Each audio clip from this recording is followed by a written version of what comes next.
اور یہودیوں نے منافقین کے ساتھ مل کر مسلمانوں کو نقصان پہنچانے کی کوشش بھی کی، لیکن اللہ نے ہمیشہ مسلمانوں کی مدد فرمائی۔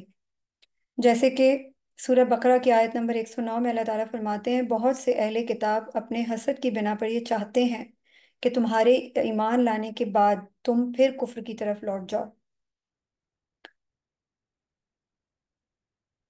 اس کے علاوہ قبلے کی تبدیلی پر یہودیوں کا جو ری ایکشن تھا، یعنی پہلے مسلمان بیت المقدس کی طرف رخ کر کے نماز پڑھتے تھے، جو کہ بیسکلی یہودی مانتے ہیں کہ ان کا قبلہ تھا۔ حالانکہ ہم سب کو پتہ ہے کہ حضرت آدم علیہ السلام کے ٹائم سے ایک ہی دین چلا آ رہا ہے، اور وہ ہے اسلام کا، جو اللہ تعالیٰ اس پوری دنیا میں نافذ کرنا چاہتے تھے۔ اور اسی مقصد کے لیے پہلا ہمارا جو وہ تھا، قبلہ تھا، وہ بیت المقدس تھا۔ لیکن یہودیوں کو یہ ظان تھا کہ وہ ہمارا قبلہ ہے، اور ہم ہی اس دنیا کے اوپر حکمرانی کرتے ہیں، اور ہم ہی اللہ کی لاڈلی قوم بھی ہیں۔ جب اللہ کے حکم سے قبلہ خانہ کعبہ کی طرف موڑا گیا تو یہودیوں نے obviously ان کو تکلیف ہوئی، اور انہوں نے حسد میں اعتراضات کیے۔ اور ان کے اعتراضات یہ تھے، وہ کہتے تھے کہ مسلمانوں کا دین تو غلط ہے کیونکہ انہوں نے قبلہ تبدیل کر لیا ہے، اور ان کا خیال تھا کہ بیت المقدس کی طرف رخ کرنا ان کی مذہبی برتری کا اظہار ہے۔ لیکن جب قبلہ تبدیل ہوا تو وہ اپنی برتری کھو بیٹھے، اور اسی وجہ سے انہوں نے اپنی جو ایک اندر سے ان کو ایک شرمندگی اور ایک احساس محرومی ہو رہا تھا کہ ہم تو ہمارا قبلہ تھا وہ ہم سے چھوٹ گیا، یا ہم وہ قدر کھو بیٹھے ہیں جو ان کو مل رہی ہے۔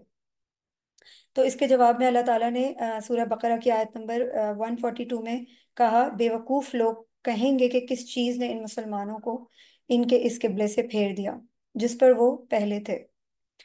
یہودی علماء کو اچھی طرح علم تھا کہ نبی اکرم صلی اللہ علیہ وسلم آخری نبی ہیں، جیسا کہ ان کی کتابوں میں واضح نشانیاں موجود تھیں، مگر حسد کی وجہ سے انہوں نے اسلام قبول نہیں کیا، حالانکہ وہ جانتے تھے کہ کیا صحیح ہے اور کیا غلط۔ لیکن ضد اور ہٹ دھرمی کی وجہ سے انہوں نے اپنا خود کا ہی نقصان کیا۔ حضرت عبداللہ بن سلام رضی اللہ تعالیٰ عنہ، جو ہم نے لاسٹ ٹائم بھی ڈسکس کیا تھا، وہ یہودی عالم تھے اور انہوں نے اسلام قبول کر لیا تھا۔ اسی وجہ سے یہودیوں نے انہیں بہت برا بھلا کہا۔ ان کے ایمان لانے سے یہود کے باطل عقائد کی تردید ہو گئی تھی، اس لیے حسد میں وہ ان کے خلاف بھی ہو گئے۔ ایک اور سورہ بقرہ کی آیت نمبر 90 میں اللہ تعالیٰ فرماتے ہیں، کتنی بری چیز ہے جس کے بدلے میں انہوں نے اپنے آپ کو بیچ ڈالا، یعنی محض اس حسد میں کہ اللہ اپنے فضل سے اپنے بندوں میں سے جس پر چاہتا ہے وہی نازل فرماتا ہے۔ ہم سب کو یاد ہے جنگ احزاب میں یہودیوں نے کیا سازشیں کی تھیں۔ مدینہ کے یہودیوں نے مشرکین مکہ کے ساتھ مل کے مسلمانوں کے خلاف جنگ احزاب کی منصوبہ بندی کی، اور وہ اسلام کی بیسکلی بڑھتی ہوئی طاقت سے خوفزدہ تھے، اور مسلمانوں کی ترقی کو وہ برداشت نہیں کر سکتے تھے، اس لیے انہوں نے سازش کی۔ بنو نذیر کے یہودی سردار حئی بن اخطب نے مشرکین مکہ کو مسلمانوں پر حملے کے لیے اکسایا۔ بنو قریظہ نے معاہدہ توڑ کر جنگ کے دوران مسلمانوں کے خلاف سازشیں کی، لیکن اللہ نے اپنی مدد بھیجی، اللہ نے مسلمانوں کو فتح عطا کی اور یہودیوں کی سازشیں ناکام ہو گئیں۔ سورہ احزاب کی آیت نمبر 9 میں اللہ تعالیٰ فرماتے ہیں، اے ایمان والو، یاد کرو اللہ کی نعمت کو جو تم پر ہوئی، جب تم پر لشکر چڑھ آئے تو ہم نے ان پر آندھی بھیجی اور ایسے لشکر جو تمہیں نظر نہیں آتے تھے۔ یہودیوں کے قلعے خیبر میں تھے اور انہوں نے کئی بار مسلمانوں کے خلاف جنگی سازشیں بھی کی۔ خیبر کی یہودی ریاست کو مسلمانوں کی طاقت بڑھنے سے بہت خطرہ تھا۔ مشرکین مکہ کے ساتھ مل کر جنگ کی تیاری بھی کی انہوں نے، اور رسول اللہ صلی اللہ علیہ وآلہ وسلم کو زیر کر دینے کی سازش بھی کی، مگر نتیجہ کیا نکلا؟ اللہ نے مسلمانوں کو خیبر میں بھی فتح عطا کی اور یہودیوں کی سازش کو ناکام بنا دیا۔ سورہ نساء کی آیت نمبر 54 میں اللہ تعالیٰ فرماتے ہیں، کیا یہ لوگوں سے اس چیز پر حسد کرتے ہیں جو اللہ نے اپنے فضل سے انہیں عطا کی ہے؟ بیسکلی اس کا کیا مطلب ہے؟ یہودی اور مشرکین اس بات پر حسد کرتے تھے کہ نبوت اور ہدایت بنی اسرائیل کے بجائے بنی اسماعیل کو کیوں دے دی گئی ہے۔ اسی طرح سورہ آل عمران کی آیت نمبر 19 میں اللہ تعالیٰ فرماتے ہیں، اللہ کے نزدیک دین صرف اسلام ہے، اور اہل کتاب نے جو اختلاف کیا تو وہ علم آ جانے کے بعد محض اس کی ضد اور حسد کی وجہ سے تھا۔ اس میں یہود کو علم تھا، بیسیکلی اللہ تعالیٰ یہ یہود کو بتا رہے ہیں کہ ان کو علم تھا کہ اسلام حق ہے، مگر انہوں نے حسد کی بنا پر اس کا انکار کر دیا۔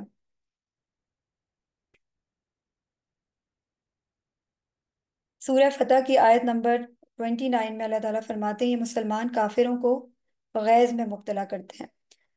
بیسکلی یہودیوں کا جو پروپیگنڈا تھا وہ یہ چاہتے تھے، وہ خیر خواہ نہیں تھے مگر وہ پریٹینڈ ایسے کرتے تھے کہ وہ مسلمانوں کے خیر خواہ ہیں، اور وہ ان کے عقیدوں کو ہلانے کی کوشش کرتے تھے، اور ان کو بتاتے تھے کہ یہ آگے ہم اگلی ہم آیت میں جب جائیں گے تو ہمیں آئیڈیا ہوگا کہ وہ کس طریقے سے جو ہے وہ مسلمانوں کو ورگلانے کی کوشش کرتے تھے کہ وہ اپنے دین سے واپس پھر جائیں۔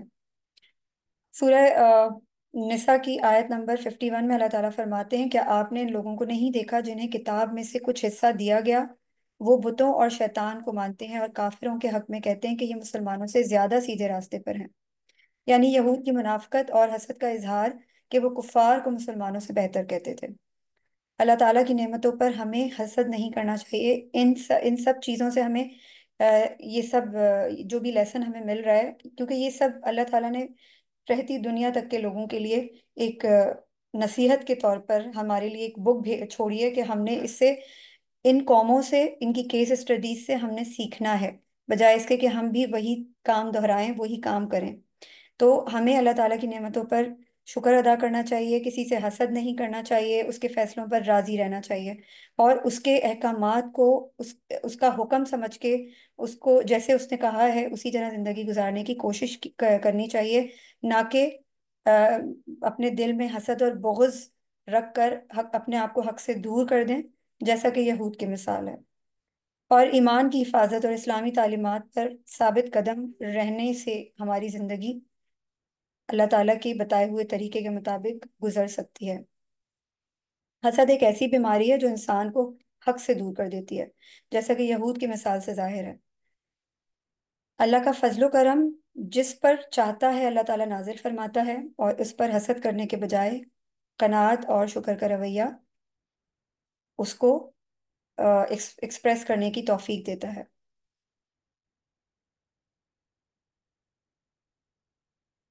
اس کے بعد ہم نیکسٹ ورس پہ جاتے ہیں۔ آیت نمبر 106 ہے، ما ننسخ من آیات او ننسیها ناتی بخیر منها او مثلیها الم تعلم ان اللہ لا کل شیء قدیر۔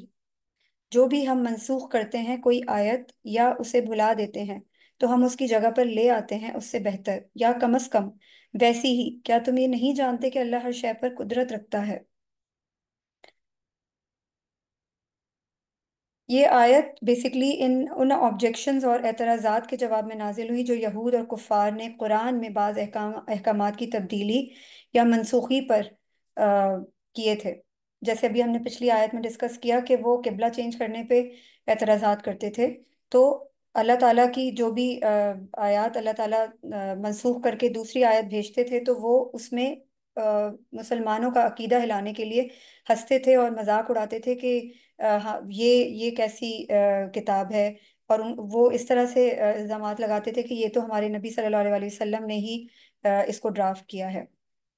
ان کا کہنا تھا کہ اگر یہ اللہ کا کلام ہے تو اس میں تبدیلی کیوں ہوتی ہے؟ اللہ تعالیٰ نے اس آیت کے ذریعے وضاحت فرمائی کہ نسخ یعنی کسی حکم کو منسوخ کرنا اللہ کی حکمت کا حصہ ہے، اور وہ اپنی مخلوق کی بہتری کے لیے ہی ایسا کرتا ہے۔ نسخ کا مطلب کسی سابقہ حکم کو ختم کر کے اس کی جگہ نیا حکم نافذ کرنا ہے۔ اللہ تعالیٰ اپنی حکمت کے تحت بعض اوقات احکام میں تبدیلی فرماتے ہیں تاکہ انسانوں کی ضروریات اور حالات کے مطابق رہنمائی فرمائی جا سکے۔ یہ تبدیلیاں ہمیشہ بہتری کی طرف ہوتی ہیں، یعنی نیا حکم پہلے سے بہتر یا اس کے مساوی ہوتا ہے۔ اس میں ایک حدیث ہے، حضرت عبداللہ بن عباس رضی اللہ تعالیٰ عنہ سے روایت ہے کہ یہودیوں نے نبی اکرم صلی اللہ علیہ وسلم سے کہا، اگر تم حق پر ہو تو پہلے جو قبلہ تھا بیت المقدس اسے کیوں چھوڑ دیا؟ اس پر یہ آیت نازل ہوئی، اور ابھی ہم نے اس کے بارے میں ڈیٹیل میں ڈسکس بھی کیا ہے کہ جب بیت المقدس جو ہے وہ شفٹ ہوا، قبلہ ہمارا شفٹ ہوا بیت المقدس سے کعبہ کی طرف، تو یہ سب سے نمایاں واقعہ ہے جو نسخ کی بہترین مثال ہے۔ ابتدائی دور میں مسلمان بیت المقدس کی طرف رخ کر کے نماز پڑھتے تھے کیونکہ یہی حکم تھا۔ یہودیوں نے اس پر اعتراض کیا کہ مسلمان ان کے قبلے کی طرف رخ کر کے نماز کیوں پڑھتے ہیں؟ نبی اکرم صلی اللہ علیہ وسلم کی یہ خواہش تھی کہ قبلہ خانہ کعبہ ہو، کیونکہ یہ حضرت ابراہیم علیہ السلام کا قبلہ تھا۔ سورہ بقرہ کی آیت 144 میں اللہ تعالیٰ نے قبلے کو خانہ کعبہ کی طرف تبدیل کر دیا، جیسے کہ ہم نے اوپر ڈسکس کیا تھا۔ اور اس میں اللہ تعالیٰ فرما رہے ہیں، قد نرا تقل تقلب وجهك في السماء فلنولینک قبلة ترضاها، ہم تمہارا چہرہ آسمان کی طرف بار بار اٹھتے ہوئے دیکھ رہے ہیں، سو ہم تمہیں وہ قبلہ کعبہ دکھا دیں گے جسے تم پسند کرو گے۔ یہ آیت کعبہ مسجد حرام کو مسلمانوں کا قبلہ مقرر کرنے کا حکم دیتی ہے، اور اس تبدیلی کے حوالے سے وضاحت کرتی ہے کہ یہودیوں نے پھر اس تبدیلی پر اعتراض کیا اور اسے حقانیت پر شک کی بنیاد بنا دیا۔ اس کے جواب میں پھر یہ آیت نمبر 106 نازل ہوئی تھی، جس میں اللہ تعالیٰ نے نسخ کے فلسفے کو بیان کیا ہے۔ اور اس واقعے سے ہمیں کیا سیکھنے کو مل رہا ہے کہ اللہ کی حکمت کے تحت تبدیلیاں ہوتی ہیں، اور ہمیں ان پر ایمان اور تسلیم و رضا کے ساتھ عمل کرنا چاہیے۔ ہم اللہ کے کسی بھی حکم کو چیلنج نہیں کر سکتے۔ اس کے علاوہ روزوں کے احکامات میں بھی تبدیلی آئی تھی، اس میں بھی کیس اسٹڈیز ہیں۔ اور شراب کی حرمت کا تدریجی نفاذ، جیسے اسلام سے قبل عربوں میں شراب نوشی عام تھی، فوری طور پر اس کے مکمل ممانعت کرنا اس کے لیے مشکل تھا، اس لیے تدریجاً اس کو حرام قرار دیا گیا۔ یعنی پہلے مرحلے میں سورہ بقرہ کی آیت 2019 میں صرف یہ اشارہ دیا گیا کہ اس میں نقصان زیادہ ہے۔ یعنی اللہ تعالیٰ اس میں فرماتے ہیں کہ وہ تم سے شراب اور جوئے کے بارے میں سوال کرتے ہیں، تم کہو ان دونوں میں بڑا گناہ ہے اور لوگوں کے لیے کچھ فائدہ بھی ہے، مگر ان دونوں کا گناہ ان کے فائدے سے بہت زیادہ ہے۔ اور وہ تم سے یہ بھی سوال کرتے ہیں کہ کیا خرچ کریں، تم کہو جو بھی خرچ کرو اپنے اچھا شراب والی ہی ہم ڈسکس کریں گے فی الحال۔ آدھی آیت کے اندر جو اللہ تعالیٰ نے یہ میسج کنوے کیا ہے کہ یہ شراب اور جوئے کے بارے میں ہے، کہ مسلمانوں کو آگاہی دے رہی ہے کہ ان کے نقصانات کو زیادہ ہم اہمیت نہیں دے سکتے، اس کے برعکس ہمیں اس سے اوائڈ کرنا چاہیے۔ اور نیچے اللہ تعالیٰ نے صدقہ دینے کی بھی ہدایت کی ہے۔ دوسرے مرحلے میں سورہ نساء ہے، آیت نمبر 43 میں نشے کی حالت میں نماز پڑھنے سے اللہ تعالیٰ نے منع فرمایا ہے۔ یعنی اے ایمان والو، جب تم شراب پی چکے ہو تو نماز کے قریب نہ جاؤ جب تک کہ تم نہ سمجھو کہ تم کیا کہہ رہے ہو، اور نہ ہی ایسی حالت میں ہو سوائے اس کے کہ سفر پر جا رہے ہو، یہاں تک کہ غسل کر لو۔ تو اللہ تعالیٰ نے یہ سیکنڈ مرحلے میں یہ آیت اتاری، ٹھیک ہے۔ اور اس کے بعد اللہ تعالیٰ نے تیسرے مرحلے میں سورہ مائدہ کی آیت نمبر 90 میں مکمل طور پر شراب کو حرام قرار دے دیا۔ یعنی شراب، جوا اور بتوں کو پوجنا، اور فال کے تیر، یعنی یہ جو پانسے پلٹنے کے کھیل ہوتے ہیں، سب ناپاک شیطانی کام ہے، شیطان کے اعمال ہیں یہ، ٹھیک ہے۔ تو بیسیکلی اللہ تعالیٰ یہ بتانے کی کوشش کر رہے ہیں ہمیں کہ اللہ تعالیٰ جب چاہیں جیسے چاہیں کسی بھی چیز کو منسوخ کر سکتے ہیں۔ اللہ کی ہر کام میں حکمت اور بہتری ہوتی ہے۔ ان احکامات میں تدریج سے تبدیلی اللہ کی حکمت کا حصہ ہے تاکہ لوگ آسانی سے ان کو اپنا سکیں۔ اللہ تعالیٰ نے یہ حکمت عملی کے تحت آہستہ آہستہ جو لوگ بھی اس میں مشغول تھے شراب نوشی میں، کہ ایک دم سے وہ نہیں چھوڑ سکیں گے، تو اللہ تعالیٰ نے آہستہ آہستہ اس حکم کو منسوخ کیا۔ اس کے بعد جہاد کے اوپر آ جاتے ہیں کہ مکہ مکرمہ میں مسلمانوں کو صرف صبر اور برداشت کا حکم دیا گیا تھا، انہیں لڑائی کی اجازت نہیں تھی۔ ہجرت کے بعد مدینہ منورہ میں حالات بدلے اور مسلمانوں کو اپنا دفاع کرنے کی اجازت دے دی گئی۔ پہلے مرحلے میں سورہ حج کی آیت نمبر 39 میں دفاعی جنگ کی اجازت دی گئی، یعنی آ، اجازت دی گئی ان لوگوں کو جو لڑائی کر رہے ہیں، کیونکہ ان پر ظلم ہوا ہے۔ دوسرے مرحلے میں پھر انہیں ظلم کے خلاف لڑنے کا حکم دیا گیا، اور تیسرے مرحلے میں بعد میں حملہ آوروں کے خلاف مکمل جنگ کی اجازت دے دی گئی۔ حالات کے مطابق احکامات میں تبدیلی حکمت کا حصہ ہوتی ہے تاکہ مسلمان مناسب وقت پر درست اقدام کر سکیں۔ یہ واقعات واضح کرتے ہیں کہ اللہ تعالیٰ احکام میں تبدیلی فرماتے ہیں تاکہ انسانوں کے لیے آسانی ہو اور وہ بہتر طور پر ان پر عمل کر سکیں۔ نسخ اللہ کی حکمت اور رحمت کا مظہر ہے جو وقت اور حالات کے مطابق ہوتا ہے۔ ہمیں اللہ کی طرف سے آنے والی ہر تبدیلی کو حکمت، علم اور خیر کا حصہ سمجھ کر قبول کرنا چاہیے۔ جیسے ہمارے ساتھ کبھی کبھی ناگہانی ہو جاتی ہے، ہم کبھی کبھی زندگی میں پریشانیاں آ جاتی ہیں، ہم گھبرا جاتے ہیں، لیکن ہم اس کی اللہ کی حکمت کو نہیں سمجھتے، اور اس کی یہ نہیں سمجھتے کہ اللہ تعالیٰ کی ہر کام میں حکمت ہوتی ہے۔ وہ ہمیں بہت بعد میں پتہ چلتا ہے کہ وہ ہماری آزمائش اللہ تعالیٰ نے کس مقصد کے لیے لی تھی، اور اس کا ایک بہت اچھا ایک انجام ہوتا ہے، اور بہت اچھی خیر کی چیز جو ہے وہ سامنے آتی ہے ہمارے۔ یہ صرف اللہ کو علم ہے ان چیزوں کا، ہمیں اس کی حکمت کو سمجھ کر صبر سے کام لینا چاہیے۔ اسی طرح ایک مشہور واقعہ بھی ہے جہاں وہی کو بھولنے کی بات آئی ہے۔ اچھا، بہت سی چیزیں ایسی ہیں کہ یہاں پہ جیسے اللہ تعالیٰ نے ننسخ کا اور ننسیہا کا لفظ جو ہے وہ یوز کیا ہے اس آیت میں، کہ بھلا دیا جاتا ہے، بھلا دیتے ہیں۔ تو اللہ تعالیٰ ہر چیز پہ قادر ہے، وہ چاہے تو ہمارے دماغ سے محو کروا دے چیزوں کو، اور چاہے تو منسوخ کر دے، اس کو ہر چیز کا حق ہے۔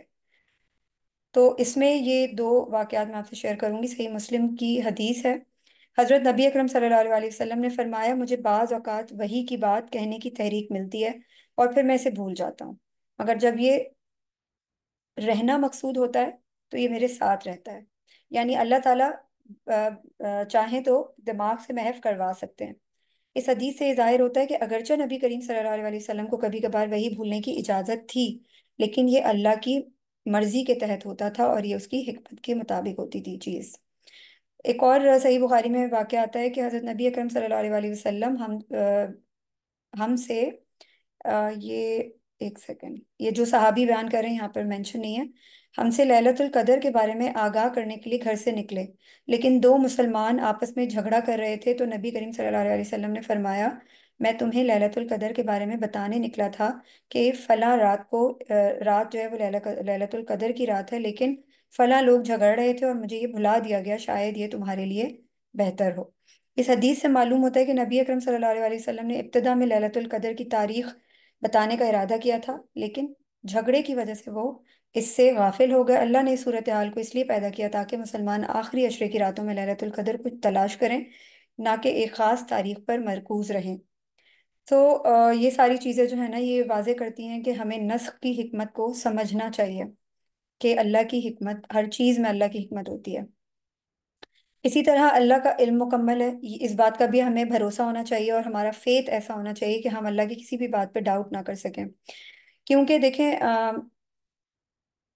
ہم سب کو یہ معلوم ہے کہ ہر چیز دنیا بننے سے پہلے اللہ تعالیٰ نے لوح محفوظ پر محفوظ کر دی تھی۔ سب سے پہلے اللہ تعالیٰ نے قلم کو بنایا تھا، اور اس کے بعد جو ہے وہ ہر چیز کو لوح محفوظ پر محفوظ کر دیا تھا، اور پہلے ہی یہ لکھا ہوا ہے۔ مطلب ہماری زندگیوں میں کچھ بھی ہو رہا ہے وہ پہلے ہی لکھا جا چکا ہے۔ یہ کتاب وہ ہے جس میں ہر وہ چیز درج ہے جو ہو رہی ہوتی ہے اور جو ہونے والی ہے۔ اللہ کا علم وقت کی حدود سے آزاد ہے، اور اس کا علم ہر تخلیق کی ہر تفصیل کو، مطلب سمجھیں، ڈیٹیل سے موجود ہے اللہ کے پاس لوح محفوظ میں، چاہے وہ ماضی ہو، حال ہو یا مستقبل ہو، جیسے کہ قرآن پاک میں فرمایا گیا ہے سورہ حج کی آیت نمبر 70 میں، کیا تم نہیں جانتے کہ اللہ آسمانوں اور زمین کی ہر چیز کو جانتا ہے؟ یقیناً وہ سب کچھ ایک کتاب میں ہے، بے شک یہ اللہ کے لیے بہت آسان ہے۔ یہ آیت اس بات کو واضح کرتی ہے کہ اللہ کا علم انسان کے سمجھنے سے بالا تر ہے، اور وہ سب کچھ لوح محفوظ میں محفوظ ہے۔ یہ کتاب اللہ کے لیے ایک حوالہ نہیں ہے، کیونکہ اللہ کا علم ہر چیز پر محیط ہے اور وہ وقت سے آزاد ہے۔ ہر واقعہ، ہر عمل اور ہر واقعے کے مطلب ہر چیز سے اللہ تعالیٰ جو ہے وہ باخبر ہے، اور وہ اس کے علم میں ہے، اور یہ سب کچھ تخلیق سے پہلے ہی لکھا جا چکا تھا۔ قرآن مجید کے لوح محفوظ میں تخلیق سے پہلے موجود ہونے کے بارے میں ایک حدیث میں بیان کیا گیا ہے۔ حضرت عبداللہ بن عباس رضی اللہ تعالیٰ عنہ سے روایت ہے کہ رسول اللہ صلی اللہ علیہ وسلم نے فرمایا ہے، بے شک اللہ تعالیٰ نے سب سے پہلے قلم کو پیدا کیا اور اسے حکم دیا، لکھو۔ قلم نے عرض کیا، کیا لکھوں؟ اللہ تعالیٰ نے فرمایا، تقدیر لکھو، جو کچھ ہو چکا ہے اور جو قیامت تک ہونے والا ہے۔ یہ حدیث اس بات کی وضاحت کرتی ہے کہ اللہ تعالیٰ نے سب سے پہلے قلم کو پیدا فرمایا اور اسے تمام مخلوقات کی تقدیر لکھنے کا حکم دیا جو لوح محفوظ میں محفوظ ہے۔ بعد میں پھر قرآن مجید میں سورہ بروج کی آیت 21 اور 22 میں اللہ تعالیٰ فرماتے ہیں، بلکہ یہ ایک باعزت قرآن ہے جو لوح محفوظ میں درج ہے، یعنی بل ہوا قرآن مجید فی لوح محفوظ، بے شک یہ تو بڑی شان والا قرآن ہے جو لوح محفوظ میں لکھا ہوا ہے۔ تو یہ آیت بتاتی ہیں کہ قرآن مجید لوح محفوظ میں محفوظ ہے، جہاں سے کوئی چیز نہ مٹائی جا سکتی اور نہ ہی کوئی تبدیلی کی جا سکتی ہے۔ یہ آیت اس بات کی تصدیق کرتی ہے کہ قرآن مجید جو ہے وہ اللہ تعالیٰ کی ہی کتاب ہے، اور اللہ تعالیٰ ہر ایک چیز سے باخبر تھے، کہاں کس چیز کو کس وقت کس آیت کو منسوخ کرنا ہے، کون سی تبدیلی کس وقت لے کر آنی ہے۔ جیسے ہم اگر دیکھیں حضرت آدم علیہ السلام، حضرت آدم علیہ السلام کے ٹائم پر بہنوں کی شادیاں جو ہیں وہ جائز تھیں، ٹھیک ہے، حلال تھیں۔ اس کے بعد اللہ تعالیٰ نے لیٹر آن اس کو منع کر دیا۔ اس کے بعد حضرت نوح علیہ السلام کے زمانے میں جب وہ جہاز سے، وہ شپ سے، اس سے جہاز سے اترے، سیلاب کو تھمنے کے بعد، تو جب وہ اترے تو اللہ تعالیٰ نے ہر جانور کو کھانے کے لیے ان کے لیے حلال کر دیا، کیونکہ اس وقت ان کے پاس کھانے کے لیے کچھ بھی نہیں ہوتا تھا، لیکن لیٹر آن اللہ تعالیٰ نے ان کو حلال اور حرام کے بارے میں بتا دیا۔ ٹھیک ہے؟ تو یہ سب چیزیں جو ہے نا، یہ اسی طرح اور بہت ساری چیزیں ہیں جو ہم دیکھیں تو ہمیں اللہ تعالیٰ کی حکمت سمجھ میں آئے گی۔ حضرت یعقوب علیہ السلام کے زمانے میں دو بہنوں سے ایک مرد نکاح کر سکتا تھا، مگر لیٹر آن اللہ تعالیٰ نے جو ہے وہ اس حکم کو بھی ناجائز قرار دے دیا کہ ایک وقت میں ایک ہی بہن سے نکاح جائز ہے۔ حضرت یعقوب علیہ السلام کی بھی دو بیویاں تھیں جو دونوں سگی بہنیں تھیں۔ تو یہ سب چیزیں ایسی ہیں کہ ہمیں اللہ کی حکمت پتہ چلتی ہے کہ اللہ تعالیٰ نے یہ صرف ٹائم ٹو ٹائم، اللہ تعالیٰ نے یہ چیزیں پہلے سے چونکہ لوح محفوظ میں محفوظ تھیں، یہ صرف اللہ تعالیٰ کی حکمت عملی تھی۔ وہ بہترین جاننے والا ہے، بہترین علم رکھنے والا ہے۔ اور اگر میں ایک آرٹیکل پڑھ رہی تھی تو اس میں نے ایک بندے نے لکھا ہوا تھا کہ میں روز جو ہے نا وہ اپنی یونیورسٹی جاتا تھا، اور میرے پاس جو ہے نا وہ میری واٹر بوٹل ہوتی تھی۔ ٹھیک ہے؟ تو اس نے کہا کہ ایک دن جو ہے وہ میں جا رہا تھا، اور میں گھر سے جب نکلا تو میرے دماغ میں پتہ نہیں کیا آیا، میں نے دو منرل واٹر بوٹلز رکھ لی اپنے پاس۔ اور پھر اس نے کہا کہ میں جب راستے میں تھا تو جس راستے سے میں جاتا تھا وہ راستہ اسٹک ہوا ہوا تھا، مطلب جیم تھا۔ تو میں پتہ نہیں کن کن راستوں سے ہوتا ہوا گزرتا گزرتا گزرتا میں ایک بہت چھوٹے سے ایریا سے نکل رہا تھا۔ تو وہاں میں نے دیکھا کہ ایک خاتون جو ہے وہ دوسری سے بول رہی تھی کہ مجھے بہت شدید پیاس لگ رہی ہے اور پانی نہیں مل رہا مجھے یہاں پر۔ تو اس نے کہا کہ میں نے وہ ان کو بوٹل ہاتھ میں تھمائی اور میں نکل گیا، مطلب کوئی بات نہیں کی میں نے، لیکن اس کا کہنا یہ تھا کہ میں نے جب بعد میں سکون سے جب میں بیٹھا اور میں نے یہ بات سوچی تو یہ بات واقعی میں مجھے اس نے دنگ کر دیا کہ اللہ تعالیٰ کے عرش کے اوپر یہ بات پہلے سے طے ہو چکی تھی، اور اللہ تعالیٰ نے کیسے حالات اور واقعات اس طرح سے بنائے، سچویشن ایسی بنائی کہ وہ جو پانی تھا وہ اس بندی تک پہنچنا تھا کسی بھی صورت میں۔ جیسے اللہ اللہ تعالیٰ کہتے ہیں نا کہ رزق تمہارا جو تمہارے نصیب کا ہے وہ تمہیں مل کے رہے گا، اور جو نہیں ہے تمہارے نصیب میں وہ پوری دنیا بھی مل کر چاہے کہ وہ تمہیں مل جائے، وہ چیز تمہیں نہیں مل سکتی۔ تو یہ سب چیزیں اللہ تعالیٰ کے پاس محفوظ ہیں، لکھی جا چکی ہیں، جو بدل نہیں سکتی کبھی بھی۔ اور ہمیں اللہ تعالیٰ کی حکمت جگہ جگہ نظر آتی ہے، اگر ہم دنیا میں بھی دیکھیں تو بہت نشانیاں اللہ تعالیٰ نے دنیا میں چھوڑی ہوئی ہیں۔ اچھا، اس کے بعد اس کے علاوہ اللہ تعالیٰ جو ہے وہ یہود کو کئی کئی جگہوں پہ جواب بھی دے رہے ہیں۔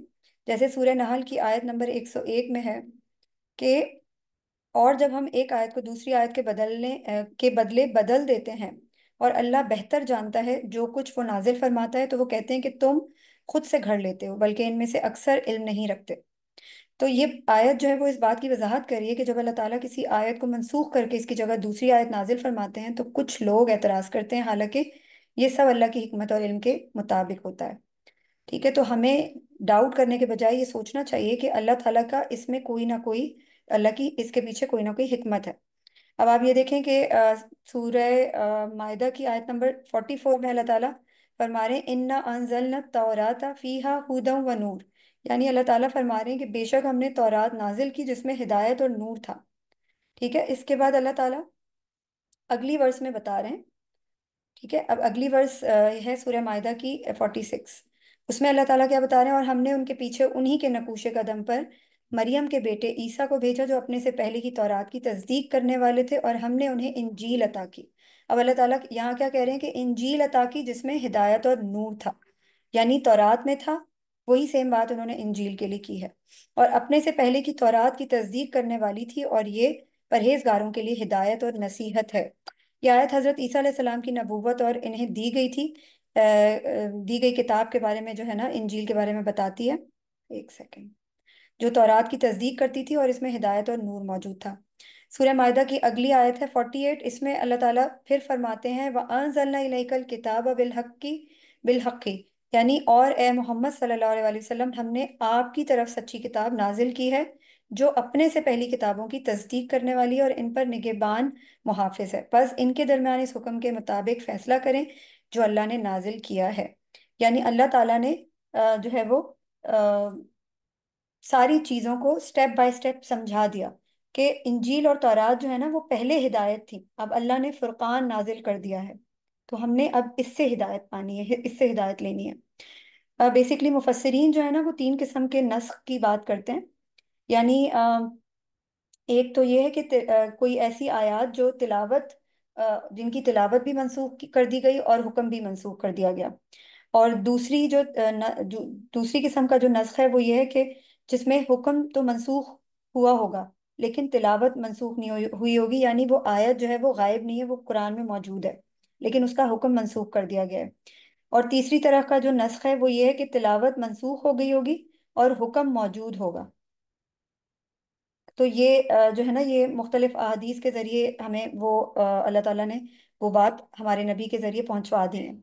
تو یہ بیسکلی یہ مفسرین کا خیال ہے، مگر ہمارا عقیدہ یہ ہونا چاہیے کہ اللہ تعالیٰ نے جو بھی چیز ہم تک پہنچائی ہے وہ ہماری بھلائی کے لیے پہنچائی ہے، اور بہترین علم اور حکمت رکھنے والا ہے وہ اللہ، اور ہمیں اس کے اوپر، اس کی حکمت کے اوپر کوئی بھی ڈاؤٹ نہیں کرنا چاہیے۔ اس کے لیے بھی اللہ تعالیٰ نے جگہ جگہ قرآنی آیات دی ہوئی ہیں کہ وہ پھر بھٹک جاتے ہیں لوگ جو اللہ تعالیٰ کی بھیجی ہوئی آیات کا انکار کرتے ہیں۔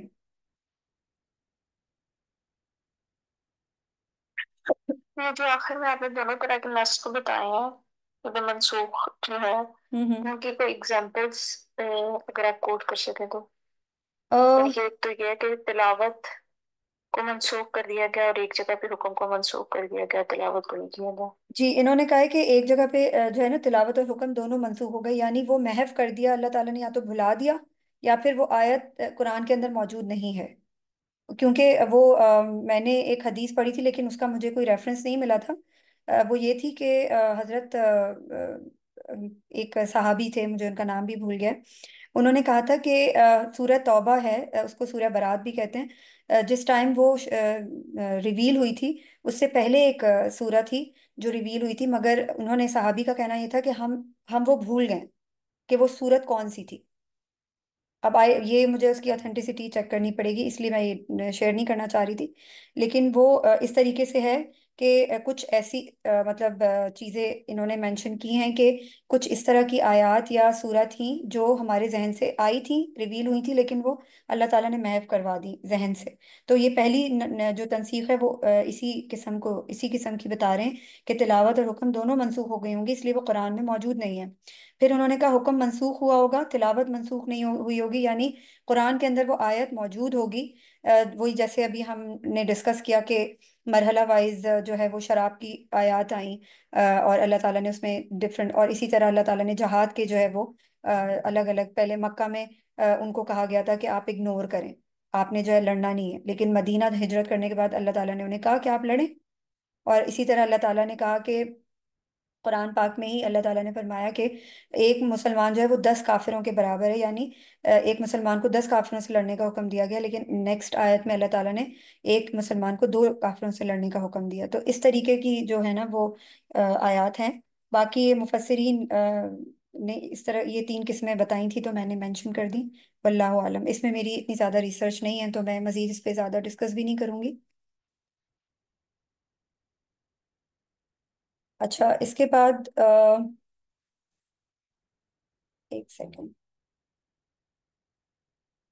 اچھا اس کے علاوہ میں یہ کہنا چاہ رہی تھی کہ جیسے ہمیں اس چیز سے بھی یہ نسخ کا پوائنٹ آف ویو کلیئر کر سکتے ہیں ہم کہ مطلب اس کا تصور ہماری روزمرہ کی زندگی اور سائنسی دنیا میں بھی نظر آتا ہے، یعنی اگر ہم دیکھیں کہ میڈیکل میں، اگر میڈیکل کی فیلڈ میں جو لوگ ہیں ان کو پتہ ہوگا کہ نئی نئی جو ہیں وہ ایکسپیریمنٹس ہو رہے ہوتے ہیں، نئی نئی ڈسکوریز سامنے آ رہی ہوتی ہیں، پرانے علاج یا دوائیں جو ہیں وہ منسوخ ہو کر نئی اور مؤثر دواؤں سے تبدیل ہو جاتی ہیں۔ تو اسی طرح تعلیمی نصاب میں بھی ہم جو ہے وہ وقتاً فوقتاً چینجز، یعنی زندگی میں ہم انوویشنز لاتے رہتے ہیں، ہم چینجز لاتے رہتے ہیں، جیسے جیسے دور ترقی کرتا ہے تو ہم پرانی چیزوں کو چھوڑ کر نئی چیزوں پہ آ جاتے ہیں، لیکن اللہ تعالیٰ کی ہر چیز میں حکمت ہے۔ اللہ تعالیٰ کو ہر ہر چیز کا پہلے سے معلوم تھا کہ انہوں نے کون سی ٹائم پہ کس چیز کو منسوخ کرنا ہے اور کون سے چیز کو لاگو کرنا ہے۔ تو یہ اللہ تعالیٰ ہے جن کو ہر چیز کا علم ہے، اور وہ بہترین علم رکھنے والے ہیں بے شک۔ اس کے بعد ہم چلتے ہیں نیکسٹ، 107، 107 آیا ہے، الم تعلم ان اللہ لہ ملک السماوات والارض